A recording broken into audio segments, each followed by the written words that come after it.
At Mazi's house, they exchanged pleasantries before getting down to business. Nkem discussed the purpose of his visit and negotiated the monthly payment he would receive for Mma's services.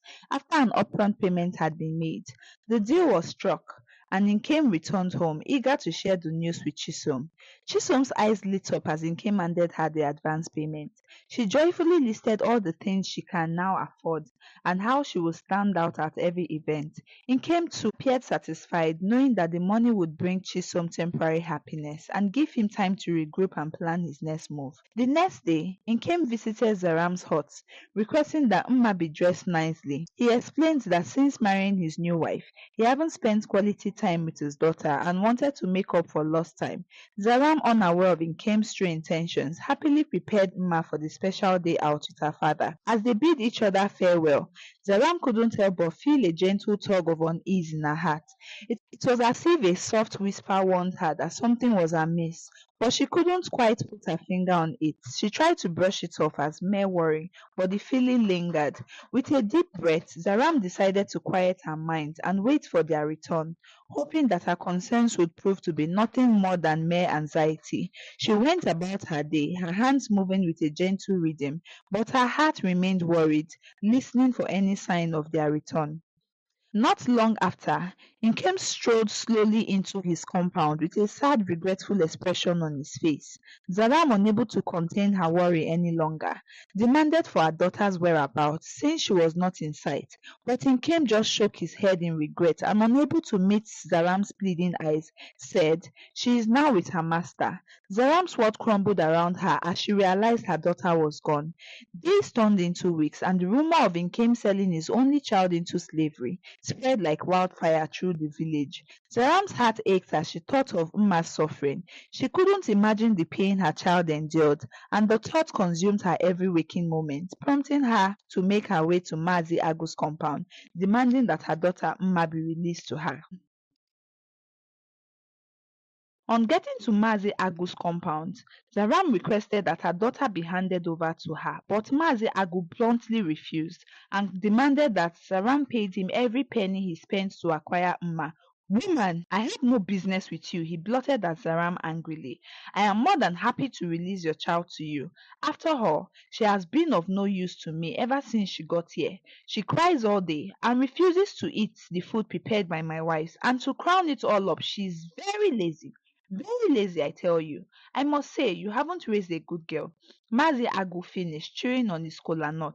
Zaram's voice cracked as she begged Mazi Agu to release her precious Mma, tears streaming down her face like rain. She couldn't bear the thought of her child suffering, her heart aching with every passing moment. "Please have mercy," she implored, her voice trembling with desperation.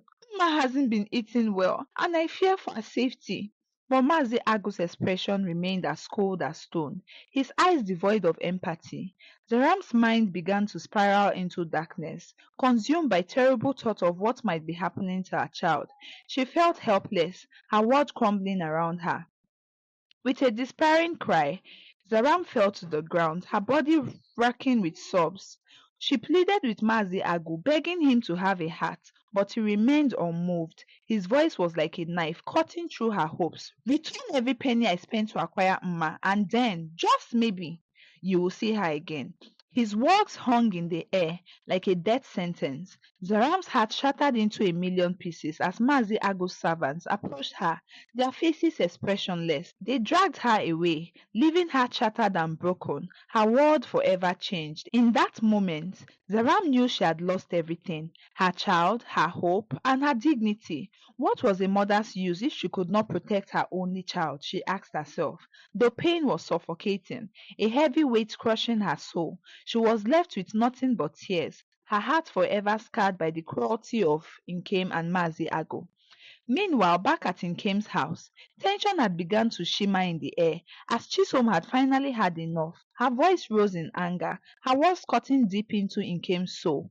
"You are a weak man, Nkem," she spat, her eyes blazing with contempt. "I didn't marry you for this constant problems and complaints. I am tired of it, Ikemefuna."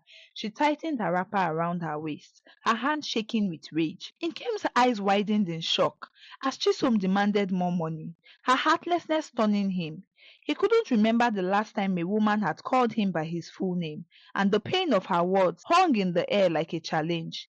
Chisom, I gave you everything I received from Mazi Agu without giving the mother of the child anything, he countered, confusion visible on his face. Where does the audacity come from? Requesting for more money, not even up to 2 weeks that I gave you the money I received from Mazi Agu.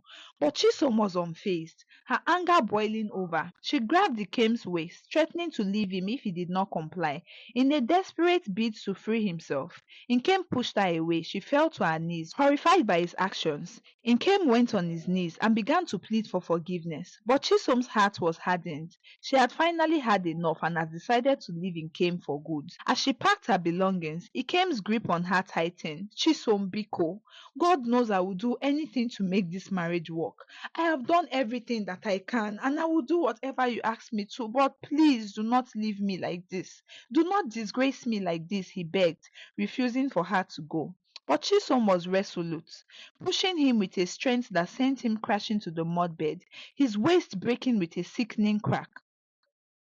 Fear flashed in Chisholm's eyes as she grabbed her belongings and fled, leaving Nkem shattered and broken, his world crumbling around him.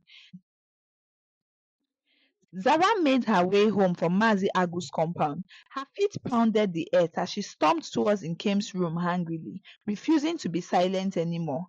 Her heart heavy with sorrow and anger, she burst through the door, and her eyes met a sight that made her blood run cold. Nkem, her husband, lay helplessly on the floor, his once strong body now fragile and broken. She screamed for help, forgetting her initial anger, her voice echoing through the village as the weight of her world came crashing down. The villagers rushed to her side, their faces filled with concern as they bore witness to Nkem's pitiful state.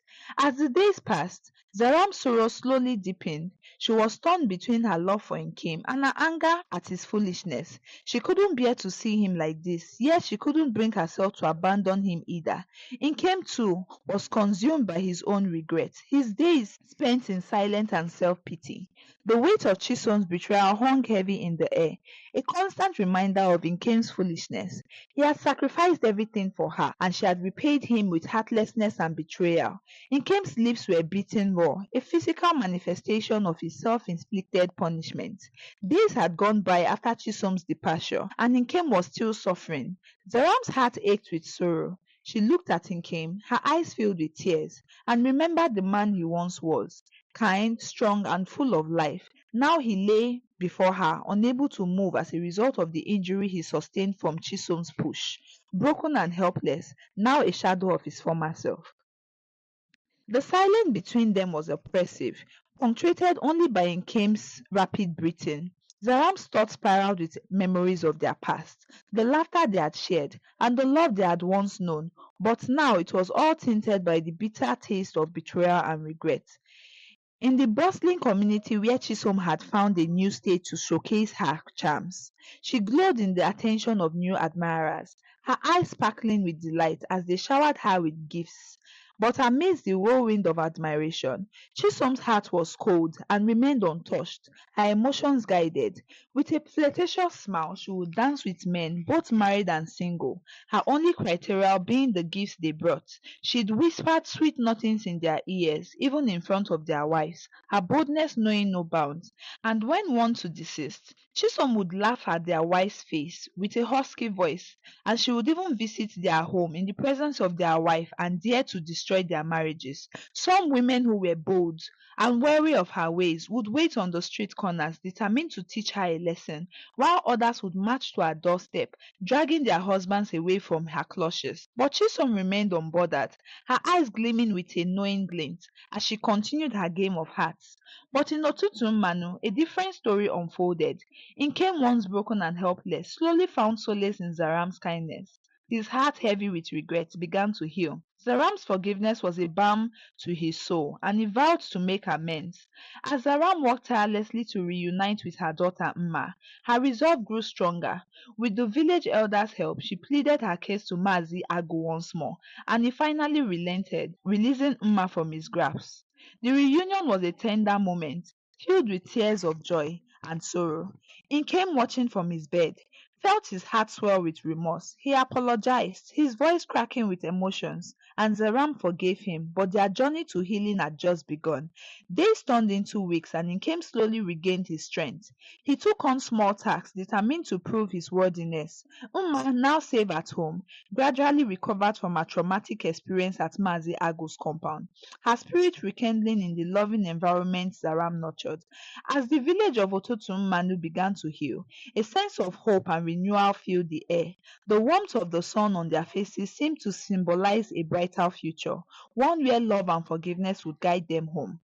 Meanwhile, in Otutum Manu and the big community where Chisom resides, whispers of Chisom's exploits spread like wildfire, her name becoming synonymous to scandals. But amidst the chaos, she faced a daunting reality, an unplanned pregnancy, with no father to claim the child.